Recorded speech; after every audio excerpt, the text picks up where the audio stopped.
আসসালামু আলাইকুম প্রিয় দর্শক, নরবিডি নিউজ চ্যানেলের পক্ষ থেকে আপনাদের সবাইকে স্বাগতম। দর্শক, আজ যুগান্তর পত্রিকার একটি শিরোনাম, যুদ্ধবিরতি ভেঙে মিসাইল হামলার অভিযোগ অস্বীকার করল ইরান।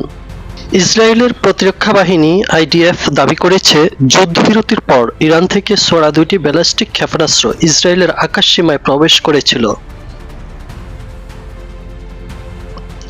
তবে দুইটিই সফলভাবে প্রতিহত করা হয়েছে। এর ফলে দুই দেশের মধ্যে নতুন করে উত্তেজনা চরমে পৌঁছেছে, এক প্রতিবেদনী তথ্য জানিয়েছে টাইমস অফ ইসরায়েল। এই ঘটনার জেরে প্রতিক্রিয়া জানিয়ে ইসরায়েলের প্রতিরক্ষা মন্ত্রী ইসরায়েল কাটস বলেছেন, যুদ্ধবিরতি লঙ্ঘনের জন্য ইরানকে কঠোর জবাব দিতে আইডিএফকে নির্দেশ দেওয়া হয়েছে। তেহরানের কেন্দ্রস্থলে শাসক গোষ্ঠীর লক্ষ্যবস্তুর উপর তীব্র হামলার প্রস্তুতি নিতে বলেছে। তবে ইসরায়েলের এই দাবি নাকচ করে দিয়েছেন তেহরান। আল জাজিরা, ইরানি রাষ্ট্রীয় সম্প্রচার মাধ্যম আইআরআইবি এবং সংবাদ সংস্থা আইএসএন এর বরাত দিয়ে জানায়, ইরান এমন কোনো হামলা চালানোর অভিযোগ প্রত্যাখ্যান করেছে।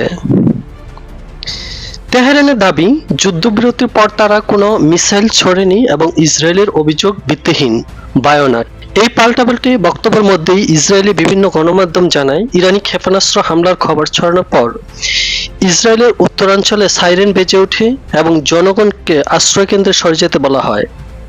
প্রিয় দর্শক, আমাদের এই ভিডিওটি যদি আপনাদের ভালো লাগে তাহলে দয়া করে একটি সাবস্ক্রাইব করবেন এবং কমেন্ট শেয়ার করে ছড়িয়ে দিবেন। এতে আমাদের নতুন নতুন ভিডিও বানাতে উৎসাহ যোগাবে। আজ এখানে শেষ করছি। আল্লাহ হাফেজ।